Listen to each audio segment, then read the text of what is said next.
Hey guys, welcome back to another episode of the Music Den. I'm your host, Armando Venditti. Hoping you guys are having a good day. And above all else, that you're indeed looking after yourselves and one another. Ladies and gentlemen, I want to welcome back to the channel, Mr. Bill Schuster. How's it going, Bill? Doing great, Armando. Ready to close out the 80s. There you go. Ladies and gentlemen, we are back with running back through the 80s. We are back with the year 1989. Again, just a little bit of a catch up. As was with the premise of tripping through the 70s, we have gone through the 80s, 1980 to 1989, and have picked seven songs, five top hits, and two honorable mentions from each year.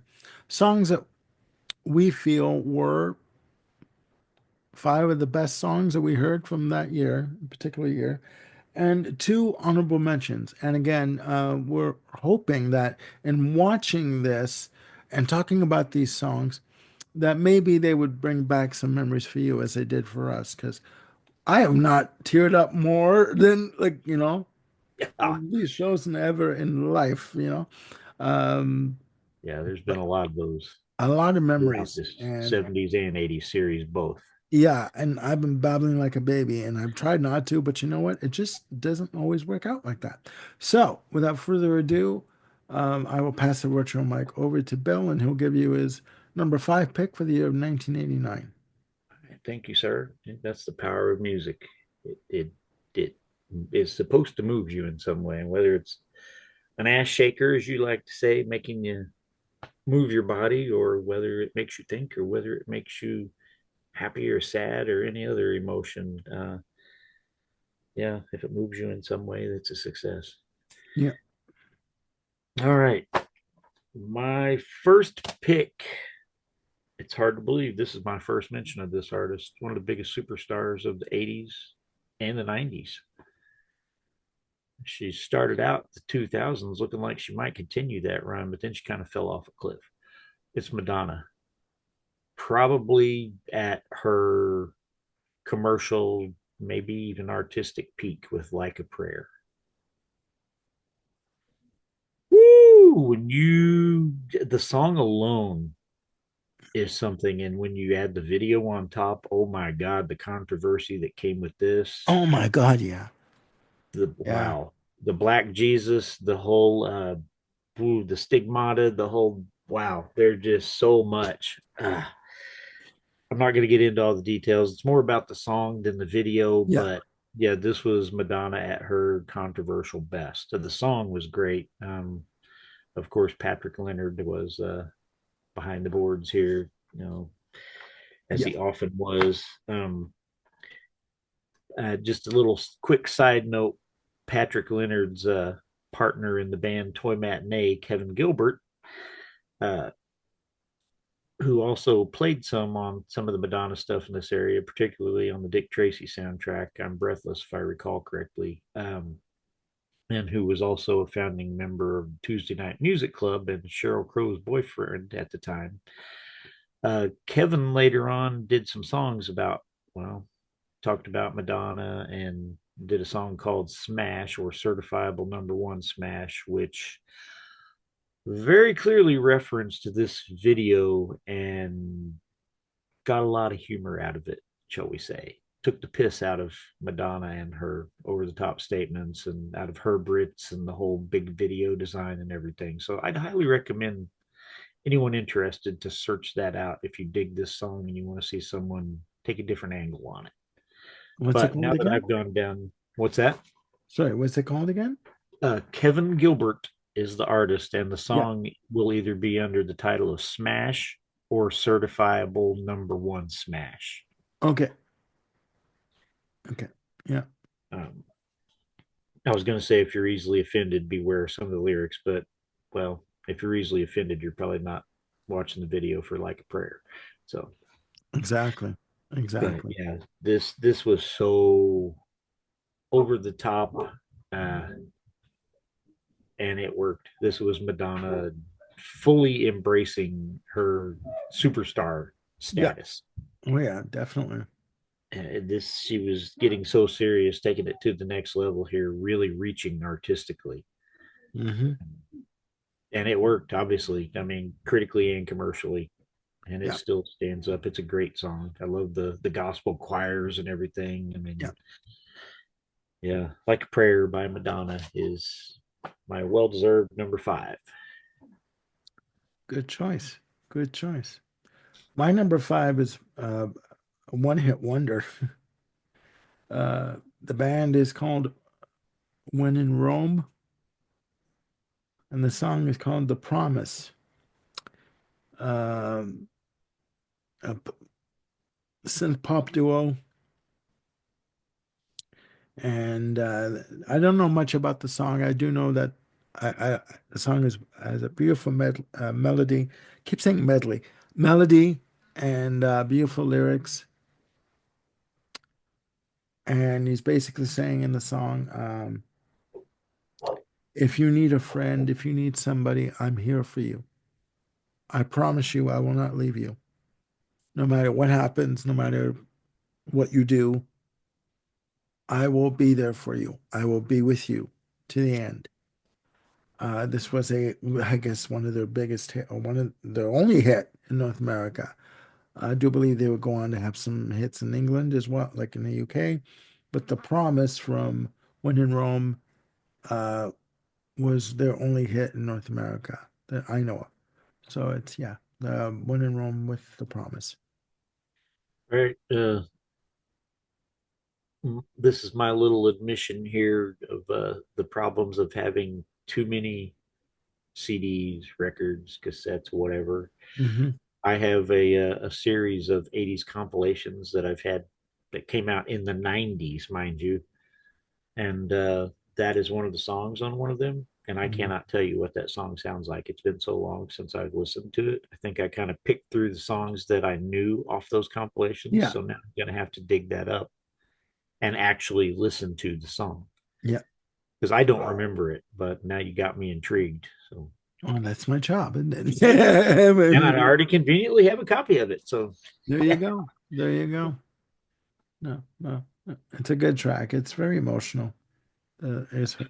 His vocal delivery is very heartfelt on this. But yeah, that's my number five. Your next one? all right, my number four now for something completely different. All right, this band started out really cool, kind of alternative before that was a thing. Surf, punk, pop, whatever. Big hairdos, five-piece band at that time, the B-52s.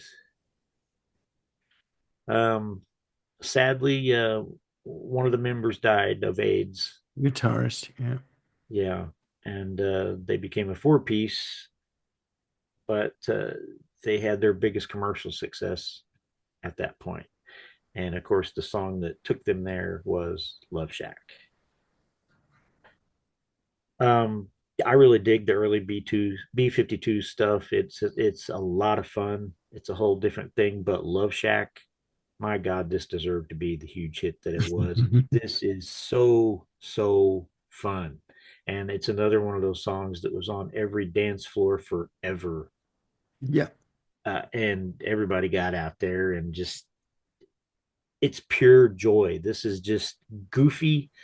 I mean, the video was ridiculous too, because obviously the B-52s are a very visually appealing band. They stand out Hmm. with Hmm. or without the big beehive hairdos. Hmm. But I mean, come on, hop in my Chrysler. It's as big as a whale. We're about to set sail. I mean, come on. This is ah, No, I know. got me a car. Seats about 20. So come on and bring your jukebox money. The Love Shack is a little old place where we can get together. Can you Ah, tell Bill's a fan? yeah, it's one of those songs I kind of took for granted at the time, but it has aged so well. It's Yeah. just pure happiness, pure fun. Well, yeah, Uh, that album, they basically arrived. I mean, it had Love Shack, Rome, yeah, Deadbeat Club, which is one of my favorite songs from the album, because it talks about the disenfranchised. getting together and just sort of finding their own place in life. You know, people who feel like they don't belong, and which I've always felt that way, and I still do feel that way. Big surprise. And that was the same way. That's why we get along so well. The fact that we're thousands of miles apart. That's why we get along so well. Um, but yeah, that's a good song. It's a really good song. Um, my number four is The Cure with Love Song from Disintegration. Um, talk about big hair. Robert Smith, Really big. you know, he put VO5 out of business because they, like, um, he took up all their stock basically, and he couldn't. With Between that and the eyeliner, man, is Oh that's yeah, his whole budget. oh yeah.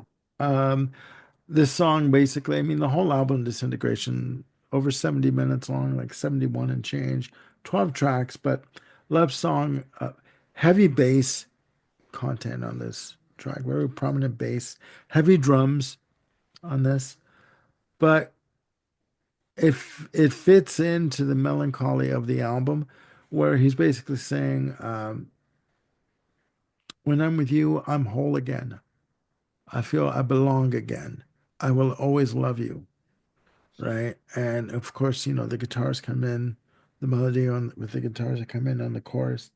But it's just a beautiful, crafted alternative rock song.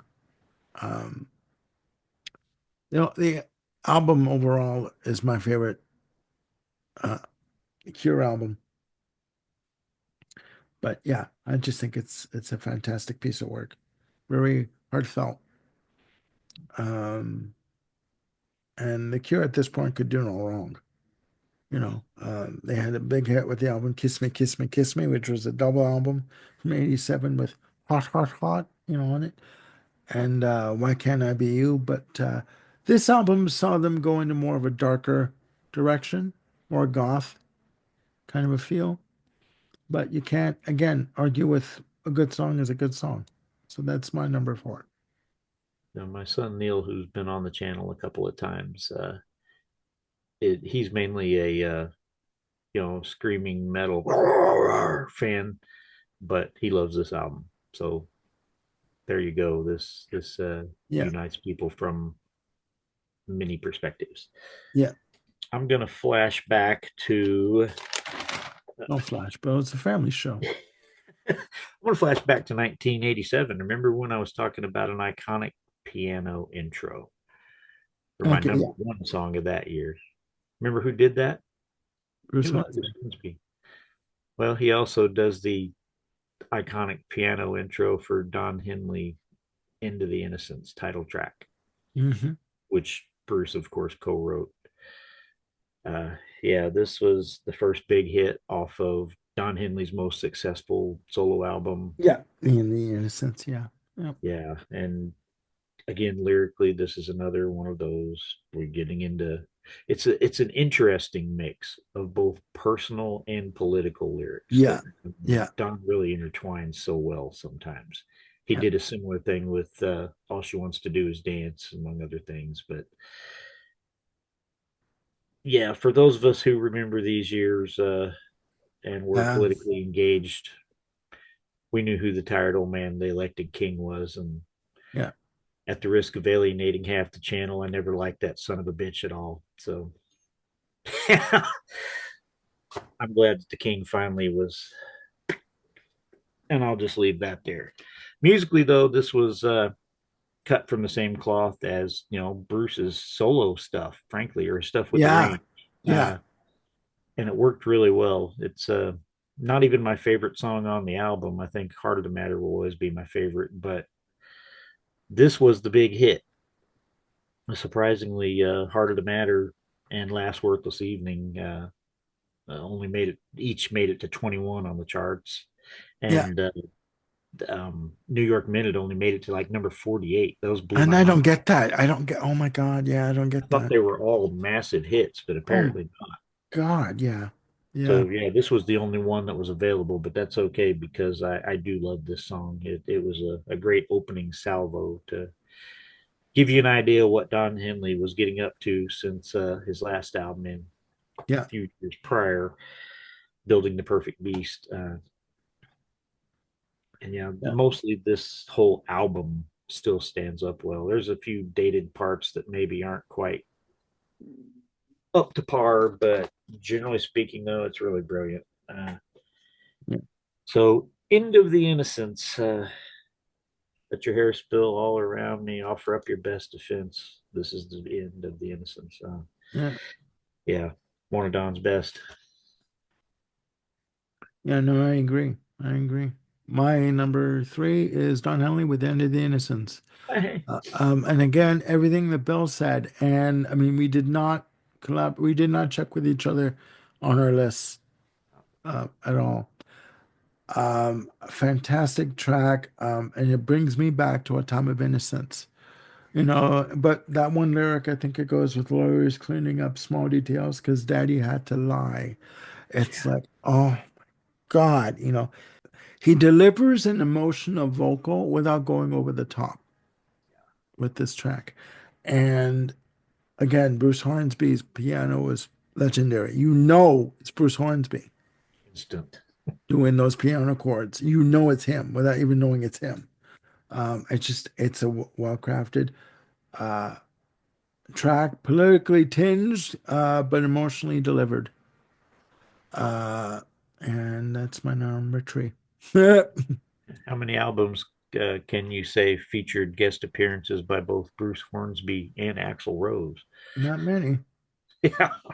not many. And I do agree with you. New York Minute. How did Oh, that only make it to number 48? Yeah, that yeah, it's brilliant. And Heart of the Matter, oh my God, that just yeah. Yeah, no, yeah. it's true. But It's no, true. Even if you don't love me anymore, it's about forgiveness. It's like yeah, that's sweet Jesus in heaven. yeah, I could Um, about spend the whole episode talking about that song alone, but well, yeah. we'll talk about on camera about that. Okay, off camera about that. Okay, your next one, number two. Um, let's see. My number two. All right, these guys are back. Speaking of Axel, welcome to the jungle. I almost didn't include this because I don't see it as a 1989 song Yeah, because this is the first Guns N' Roses song I heard when it was initially released, yes. and but I couldn't leave it out because this song gave me nightmares. I had been in a car accident.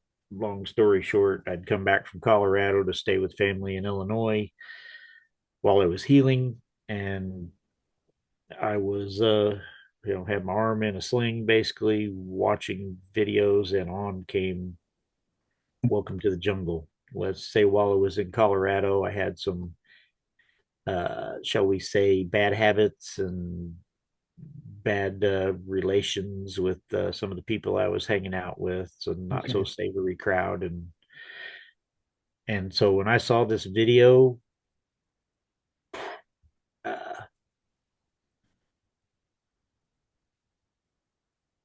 you okay? yeah, yeah, it's amazing how all these years later, this song I've heard it a billion times. I mean, I can hear it As you're pop talking up about it. randomly, and it'll be just fine.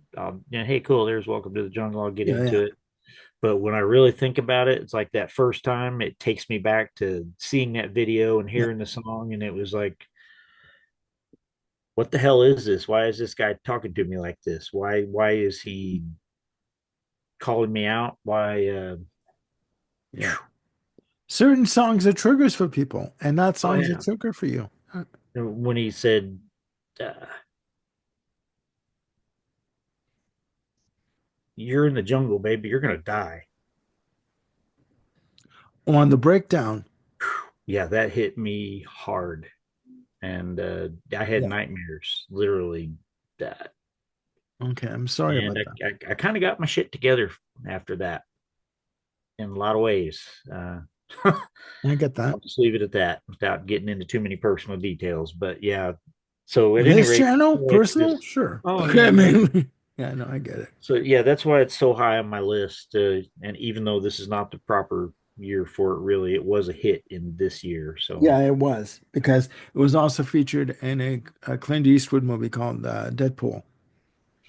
I think it was. what Yeah, about that Dirty Harry sequel, one of many. yeah, yeah.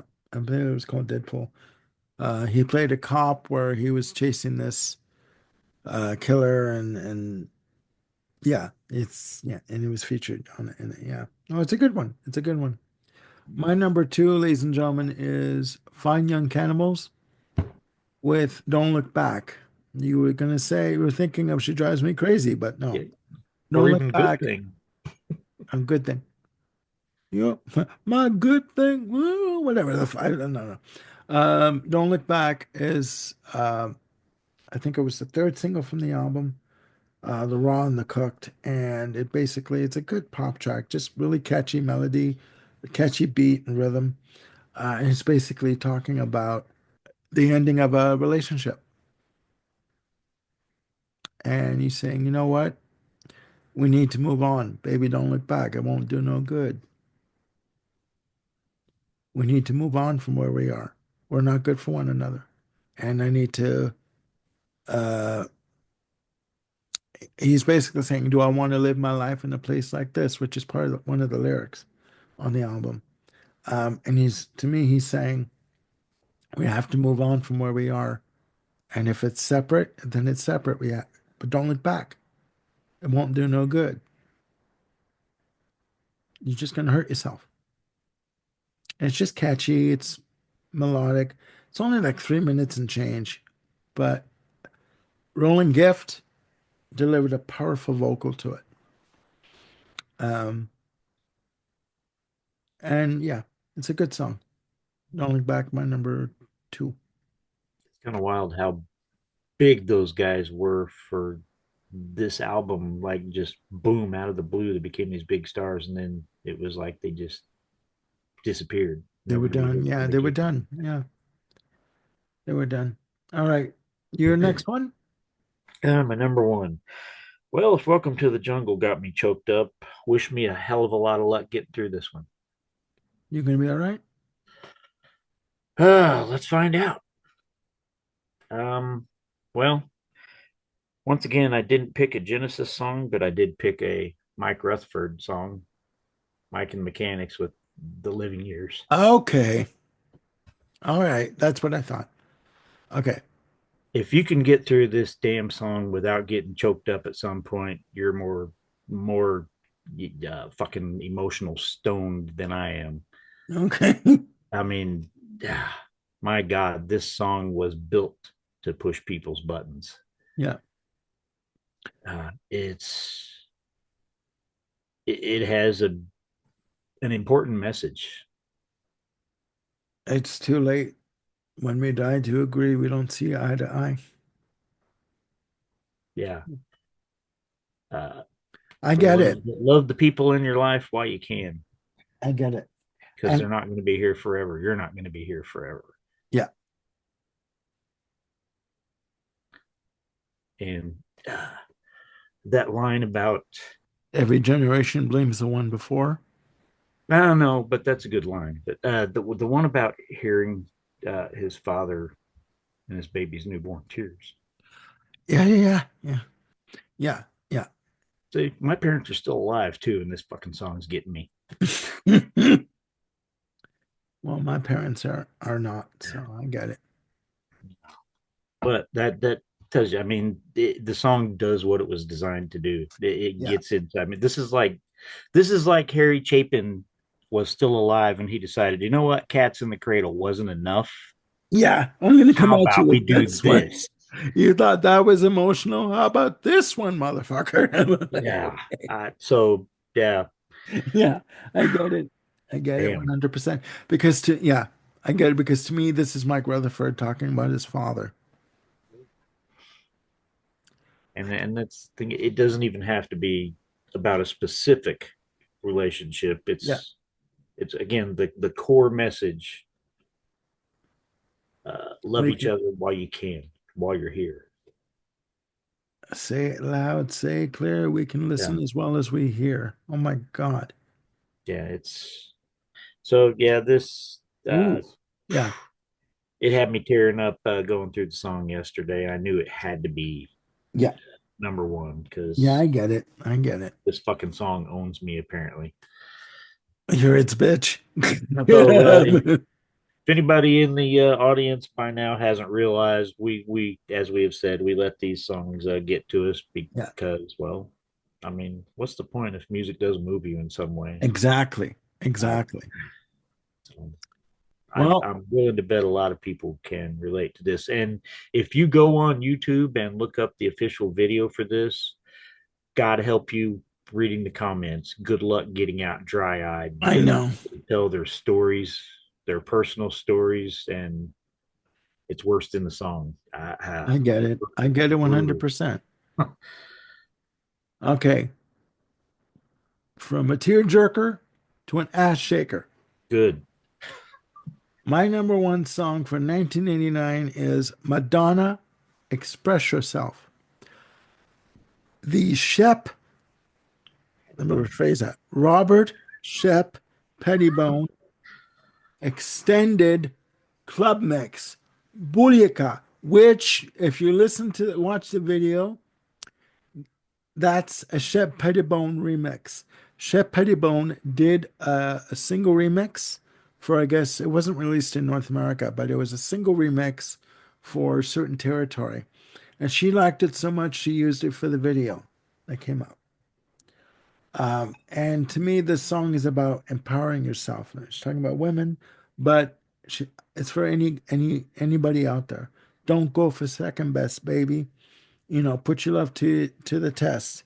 You've got to Express yourself. make him show how he feels. You know, it's just don't settle for second best. You don't need diamond rings or 18 karat gold. Fancy cars that go very fast, they never last. No, no. You know what I mean? What you need is a big, strong hand to get you to your higher ground. You know what I mean? Just believe within yourself. Show someone, if you're in a relationship, that you're feeling that you're being put down or that you're not being valued as a human being, which we've all been there. Stop. Put yourself first and realize, really realize that you're worth it. That is what this song means to me. And it's done with a hell of a dance track background back into it. You know what? And even the video, if you look at the video, it's very distinct, very sharp coloring, blues and yellows and reds, and almost like a female dystopian version of society where the women are in charge. The women have the power. Okay. That's all she's trying to say. Whatever situation that you're in that you don't like, express yourself, tell the person what you think, and you move on. If they can't deal with it, you move on. And there's nothing wrong with that. So that's my number one. Another example of why this era of Madonna, if not her peak, it was at least a zenith. You know what? I'm gonna go on a limb here, and if I piss people off, so fucking be it. This was her at her peak, at her zenith. She could do no wrong at this point. She went over the top a little bit with Erotica in 1993, And the book, and the book, my please. yeah, I But point zoned it. I got to see the book up close. It was something. so did I. I even showed my mother. My mother was like, "What's the big deal?" But this was Madonna at her peak, creatively, commercially. She'd come back in 1998 with Ray of Light, but then Yeah. she would sort of coast for the rest of the 2000s in the electronica vein, and she's never gotten out of that. And to me, in my estimation, she has gone downhill. When you write songs like "Bitch, I'm Madonna," like please, I please. will give you two Americans, American Pie and American Life. And that I think is all that needs to be said about Madonna in the 21st century, There you sadly. go. There you go. Um, I don't. I I I I think it's unfortunate because she has had good production partners with Patrick Leonard and Stephen Bray and Shep Pettibone, and she's worked with some great musicians like Guy Pratt, and Also, the session Tuesday Night Music musicians. Club. Sorry? So also of the Tuesday Night Music Club. There you go. Guy Pratt, who also went on to work with Pink Floyd, David Gilmour, most notably married Richard Wright's daughter. Uh, but I really don't think, like, I think as of 2000, after the release of music from 2000, I think she went downhill. I really don't, with the exception of, okay, I will correct it. With the exception of Confessions on a Dance Floor from 2005, if you want a good dance-oriented album that with all tracks sequenced into one another, An ass shaker. yes, from top to bottom. But that is an anomaly. I do believe that Madonna has stagnated as an artist, but with the album Like a Prayer and Express Yourself, the video single version, I believe that she hit her zenith at that point. Long ass way to say it, but go on. That's my number one.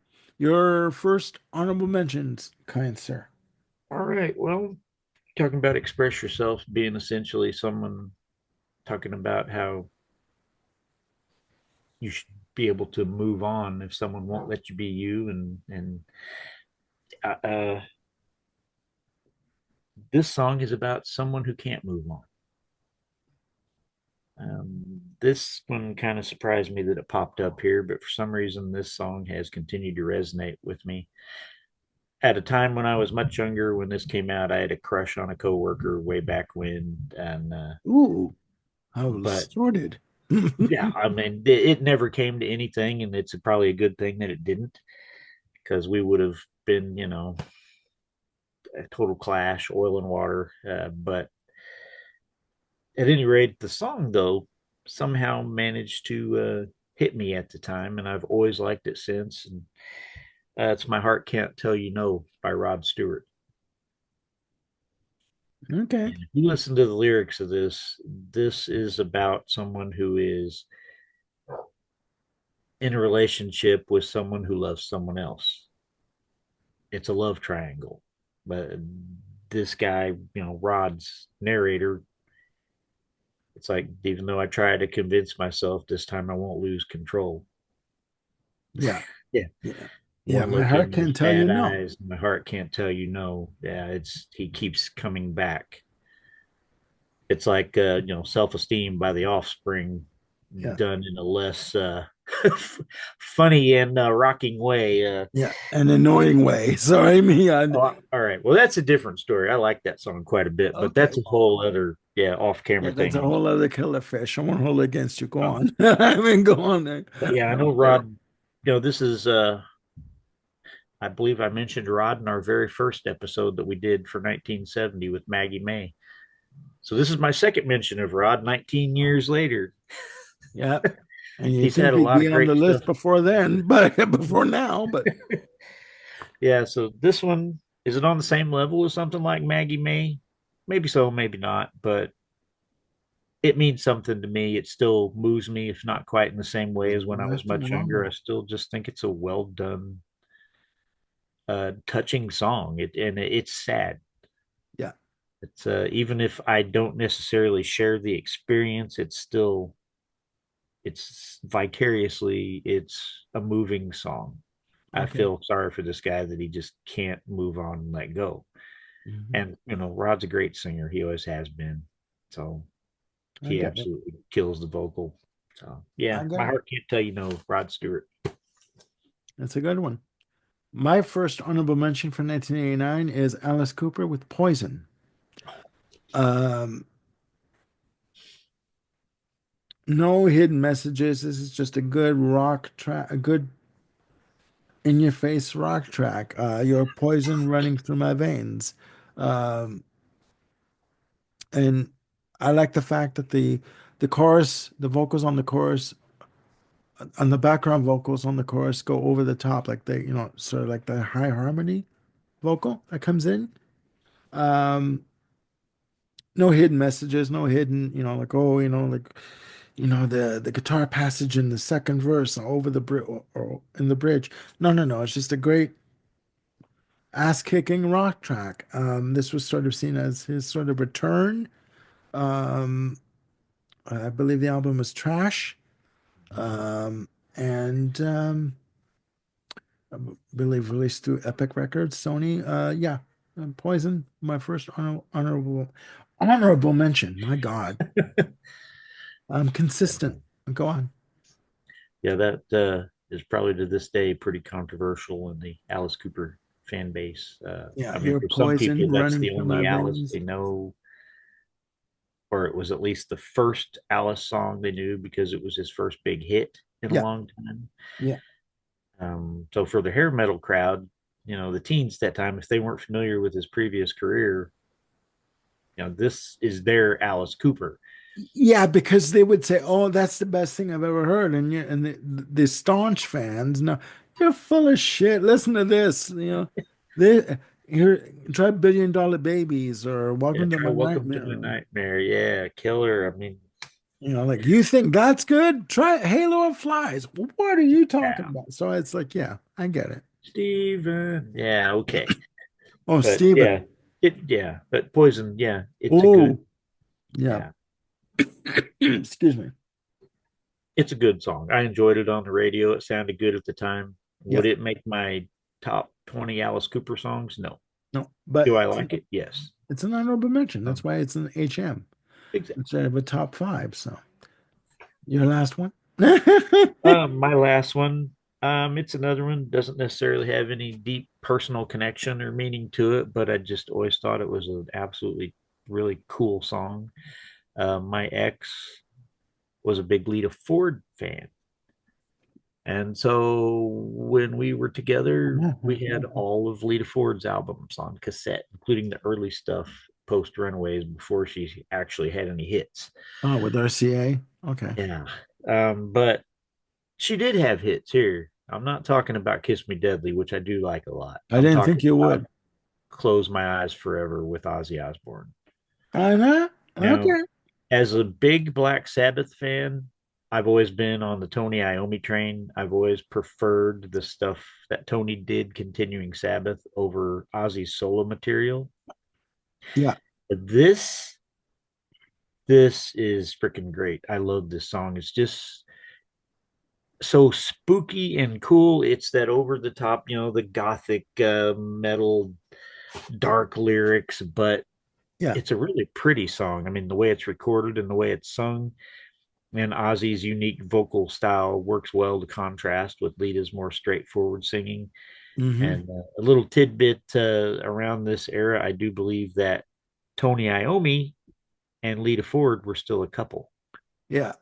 Okay. So even That though makes sense. Sabbath was apart as far as the original version, Ozzy and Tony and Bill and Geezer were not making music together, but still here's Lita, Tony's girlfriend, doing a duet with Ozzy. So I've always found that kind of odd and interesting. Yeah. The connections were clearly still there. Yeah. Yeah. I But yeah, this remember that. was a big jukebox. Oh yeah. Yeah. And Yeah, my brother had the single. I mean, Close My Eyes Forever. Yeah. I yeah. remember So that. yeah, no deep meaning, just a great, cool, spooky gothic metal pop song. Oh, that's a good one. That's a good one. And I remember Tony Iommi making a comment about when they asked him when sorry, Nina's coming up to me. She wants to come up on my lap. Sorry, baby girl. Okay, Daddy's almost He's finished. too young to remember 1989. My sweetheart. She's my little baby. Um, sorry guys. Um, I remember when Tony Iommi did an interview about his relationship, and the question was asked about his relationship with Lita Ford, how it went, how he felt about it. He says something like, "Well, at least I got the ring back." Um, and that was, and people burst out laughing during the interview. It was like people around him, like his handlers, are like laughing, and the camera crew is laughing. But yeah, you know what? Life is shit, man, at times. So, it's a good one. My last honorable mention, ladies and gentlemen, to close out the series in the year 1989. Guns and fucking Roses with Welcome to the Jungle. Here we go again. What Bill said about it. Just the intro, just this song again, when it came out originally in 87, the tail end of 87 into 88 and 89 was the total opposite of what was going on in the hair metal days. With Poison and Rat and all these other, like bands that were trying to make a go of it on the Sunset Strip at the Whiskey A Go Go. Um, but the guitar on it, the drumming, it is just massive sounding. Even the video with Axel with the hairspray and with the poofy hairspray, because when they did the video, he said, "This is the only video that I'm going to have my hair up like this, so it's going to be memorable." Right? He basically grabbed someone's VO5 and just started, spritzing up his hair and like making it poofy. It is just a monster of a track. And the drumming is amazing. The guitar work is fucking phenomenal. The vocal is just gut-wrenching and ear-piercing. It's all about swagger, sex, and attitude. And this song to me had it all. And violence, And violence. danger. Uh, Welcome to the jungle. We got fun and games. You know what I mean? Honey, we know the names. We are the people that you find, whatever you may need. You know, it's not to go because I know this song has a connection to you, and I Oh apologize. I yeah. won't go into it. Oh no, that's all right. I had my Your meltdown moment, that's fine. yeah. But even on the breakdown section, you know where you are. You're in the jungle, baby. You're gonna die, and it's And just then it like, just the jungle. Ooh. yeah, and it just builds and builds and builds, and he's screeching into the mic. And that the It's image, it's the big hair is one thing, but it's that image where he's strapped yeah. in and forced. It's like a flashback to a Clockwork Orange, the Stanley Although, Kubrick movie, yeah, forced to watch these violent, disturbing images. images, and he's just Yeah. losing his shit. Although in the video when he's doing that, all I can see is in the background Steven Adler trying to get on with this escort or hooker that he hooked up with.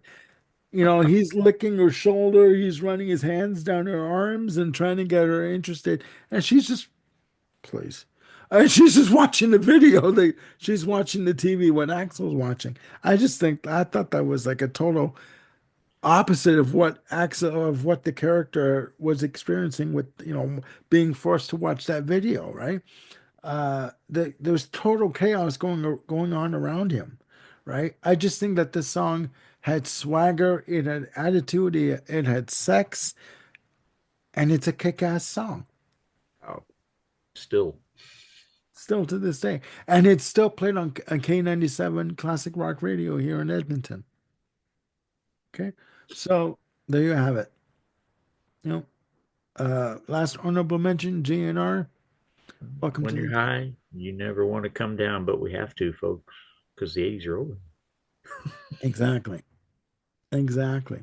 So there you have it, ladies and gentlemen. Running back through the 80s. Whew, that was a roller coaster ride. Yeah, Holy shit. all over the map. Um, yeah, and we hope that you enjoyed Bill and I bringing you this set of episodes. I always love doing shows with Bill because we get along so well. Personally, because I think we're so far apart, number one. But number two, we respect one another and there's just a connection. We were talking about this off camera, but I think there's just a connection between us that there's a mutual respect and admiration for one another. And I hope to be doing more episodes with this gentleman very soon. So, Me too. ladies and 60s. gentlemen, or 90s. I'm trying to talk him into one or the other next, folks. We'll see. We'll see We'll what see what happens. we can do. We'll see what we can do. And I'm trying to talk to him about getting in, doing my series of Attack of the Killer B-sides. So he won't do it. He just won't commit. He just can't do it. He can't do it. Anyway, ladies and gentlemen, please put down in the comments below your picks, top five, top two, top 10, and a couple of honorable mentions, or as many as you want to put for the year 1989. As I said, the pickings were slim. So slim that I picked a song that came out in 1987 And so did I. for the final honorable mention. So please put down in the comments your choices. And again, we like to get a little bit of a dialogue going on here. So for Bill Schuster, otherwise known as Bluebeard, I'm Armando Venditti signing off. And we will be back with more episodes as quickly as we can get them done and put together and uploaded for you. And yeah, please look after yourselves and one another. Click like and subscribe and do hit the notification bell to keep yourselves on top of any new content I've got coming up. We've got more show ideas. Again, I will be doing a series of segments called Attack of the Killer B-Sides. And that is shows that we're going to be talking about albums that side B is killer from track one to track infinity. It doesn't matter, and again, it doesn't matter how long. And again, it's not to say that the A sides are substandard, but I'm looking at the B sides of these albums. So I will be doing an episode with Ken Cheshire. We're going to be tackling side B of Who's Next from 1971. And I'm trying to get Mr. Schuster here to commit to doing side B of Supertramp's Crime of the Century. It's only my favorite album. Yeah. But again, I'm trying to convince him that it's got nothing to do with A side with the A side being inferior to the B side. So we'll see about that. But anyways, for Bill Schuster, I'm Armando Venditti. Signing off for now. Please look after yourselves and one another. We'll see you soon with more episodes. Bye for now.